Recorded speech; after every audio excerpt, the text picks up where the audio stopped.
So when I think about how a coach or administrator can create a more inclusive environment, I really like to break it down into three buckets of inclusion. So I think most high performing inclusive cultures have three pillars to them.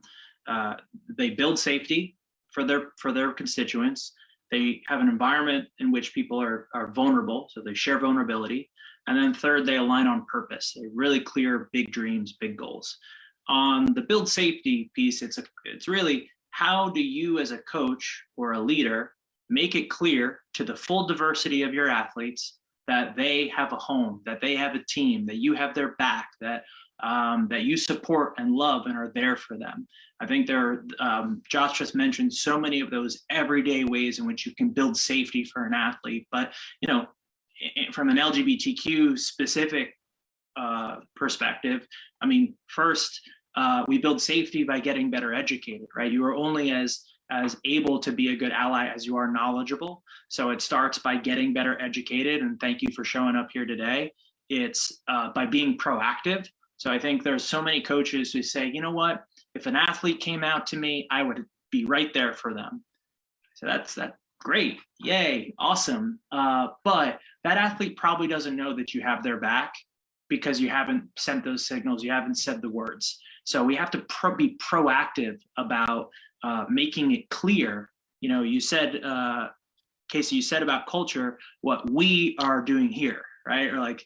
And part of that is that we have to be intentionally, proactively inclusive of the LGBTQ community. So that means that you have to say the words. So number three is say the words. When we look at day one of practice, that's probably your best time to set the standards and expectations of behavior. It's the time where you can talk about what kind of conduct and behavior is not acceptable, how you want your teammates to treat each other.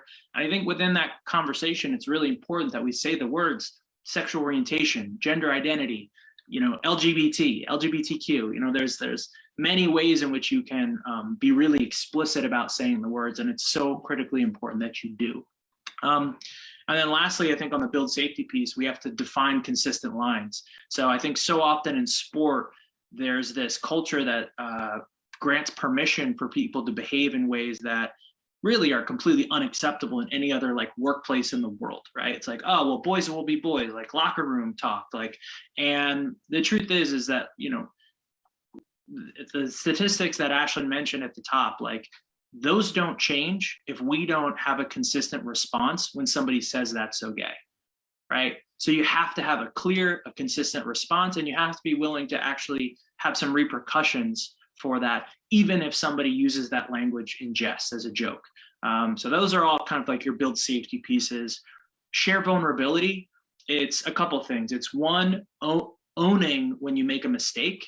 And I think that can be really hard as a coach. As somebody who used to be a college coach, I always wanted to have the answer, right? I always wanted, if a kid came to me, I always want to be there with a ready response, even if I didn't know what the heck I was talking about.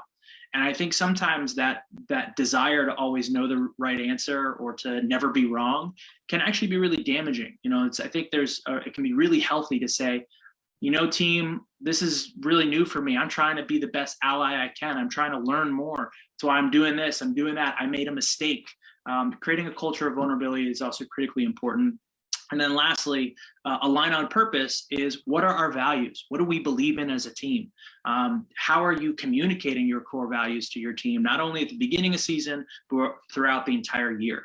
I think when we connect our values to the principles of allyship and inclusion, that's where all of this comes together. But if you don't align on that purpose and why we're here and what we believe in, then it's going to be really hard for you to build that safety and share that vulnerability and kind of create that holistic, inclusive culture.